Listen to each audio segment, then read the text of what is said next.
ইবনে আব্বাস রাদিয়াল্লাহু তাআলা আনহুর মত অনুযায়ী 3 ভাগ করা উত্তম, তবে এটা আবশ্যক নয়।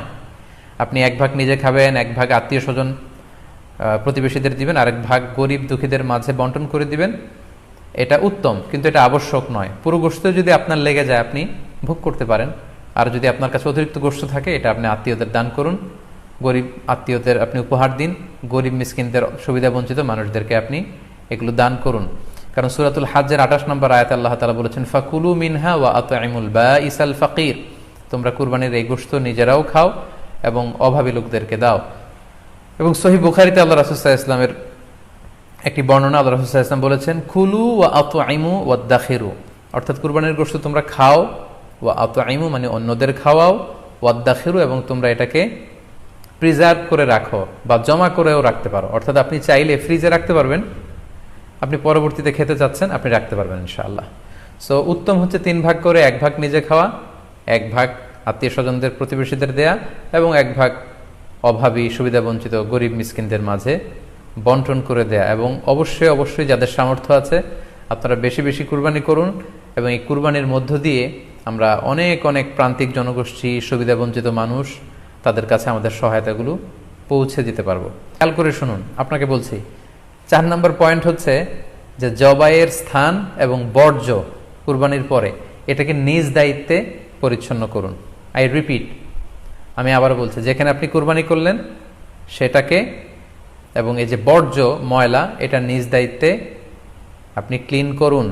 সিটি কর্পোরেশনের ভাইয়েরা সরকারি তত্ত্বাবধানে সারা বাংলাদেশের এই সব বর্জ্য আসলে পরিষ্কার করা সম্ভব না। জরিপে এসেছে যে 50 লক্ষ গরু জবাই করা হয় প্রত্যেকটা কুরবানির ঈদে।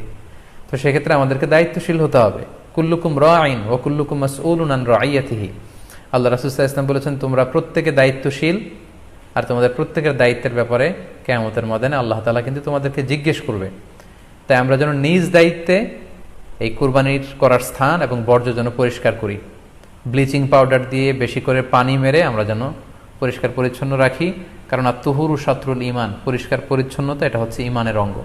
এই বিষয়টা জানে আমরা খুব গুরুত্বের সাথে নেই, এবং নিজ নিজ কুরবানি আমরা যেখানে দিলাম সেই জায়গাটা যেন আমরা পরিষ্কার করি। বিশেষ করে বিভিন্ন সংস্থা যারা অনেক অনেক কুরবানি করবেন, ভলান্টিয়ারিলি বিভিন্ন কুরবানি করে কুরবানির গোশত বিতরণ করবেন, আপনারা এরকম ভলান্টিয়ারিলি ক্লিনলিনেস ক্যাম্পেইন করতে হবে, যাতে কোনো ধরনের রক্ত, ময়লা, বর্জ্য, আবর্জনা না থাকে। এই ব্যাপারটাকে যেন আমরা খেয়াল রাখি। সম্মানিত সুধী, আপনাদের সবাইকে আবারও শুকরিয়া জানাই। দীর্ঘ সময় নিয়ে আপনারা আমাদের লাইভ প্রোগ্রামটিতে জয়েন করেছেন। এখনও দেখা যাচ্ছে প্রায় 22,700 দিনী ভাই বোন আমাদের লাইভটি শুনছেন। আপনাদের সবাইকে আবারও আন্তরিক শুভেচ্ছা এবং অভিনন্দন। আমরা কামনা করি যে আল্লাহ তাআলার কাছে আমরা ফরিয়াদ করি জিলহজ মাসের প্রথম 10 দিনের যে বারাকা, রাহমা, আমরা যেন নফল ইবাদত করে করে বেশি বেশি তাকবীর তাহলিল দিয়ে এই দিনগুলো যেন মুখরিত রাখতে পারি, বেশি বেশি নফল ইবাদত করতে পারি, নফল রোজা রাখতে পারি। বিশেষ করে অবশ্যই আরাফার দিনের রোজা যাতে আমরা মিস না করি। এবার পরেও গোটা মুসলিম উম্মার জন্য আমরা দোয়া করি যে এই ঈদুল আজহার উৎসব যাতে আমরা ভাব গাম্ভীর্যের সাথে ইবাদতের মধ্য দিয়ে, আনন্দ উৎসবের মধ্য দিয়ে পালন করতে পারি। আপনাদের সবার জন্য আমি দোয়া করছি, আমি নিজেও আপনাদের সবার কাছে দোয়া চাই। আল্লাহ তাআলা আপনাদের সবাইকে ভালো রাখুক, সুস্থ রাখুক, ঈমানের সাথে রাখুক।